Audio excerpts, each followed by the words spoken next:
Humingi na ng tulong ang Malacanang sa legal experts para sa konsultasyon at pagbabalangkas ng kaukulang aksyon kaugnay na naging paborableng desisyon ng Permanent Court of Arbitration sa Pilipinas laban sa China sa usapin ng agawan ng teritoryo sa West Philippine Sea.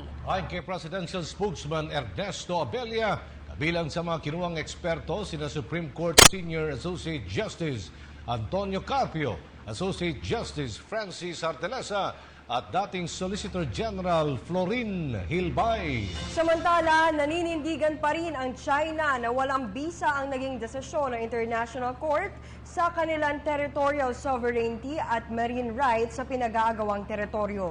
Ang ulat mula kay Pauline Recuesto. Kinilala ng Malacanang ang desisyon ng UN Permanent Court of Arbitration hinggil sa kasong isinampa ng Pilipinas laban sa China kaugnay ng agawan ng teritoryo sa West Philippine Sea. Isang cabinet meeting ang isinagawa kagabi matapos ilabas ang desisyon ng Arbitral Tribunal upang talakayin ang naging desisyon ng korte. Ayon kay Presidential Spokesperson Ernesto Abella, magiging mahinahon at kalmado ang gobyerno sa pagtukoy sa magiging susunod na hakbang ng bansa. Katunayan, humingi ang palasyo ng tulong sa ilang legal experts para konsultahin at balangkasin ang mga kaukulang aksyon matapos ang paborableng desisyon ng Arbitral Tribunal. Ani Abella, kabilang sa mga legal experts sina Supreme Court Senior Associate Justice Antonio Carpio, Associate Justice Francis Artelesa at dating Solicitor General Florin Hilbay. Matatanda ang isa si Carpio sa mga dumepensa sa Pilipinas sa Permanent Court of Arbitration.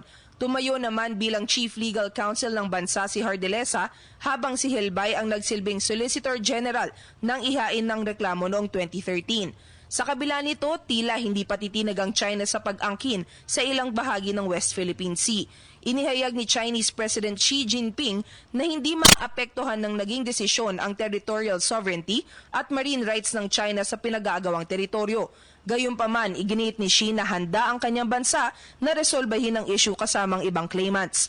Sa website naman ng Chinese Foreign Ministry, nanindigan ng China na walang bisa ang pagpabor ng International Court sa Pilipinas at walang binding force ang naging desisyon.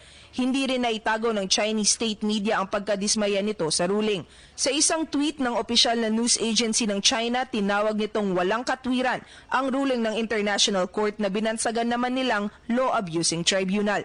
Pinangangambahan ngayon ng mga eksperto na posibleng maging mas agresibo pa ang China at maaaring ibuli muli nito ang mga Pilipinong mangingisda sa Scarborough Shoal. Gayunpaman, hindi raw dapat magpasindak ang Pilipinas sa China. Para sa PTV News, ako si Pauline Recuesto. Ako po si Cathy San Gabriel. Subscribe na sa PTV YouTube channel. I-click lang po ang subscribe button.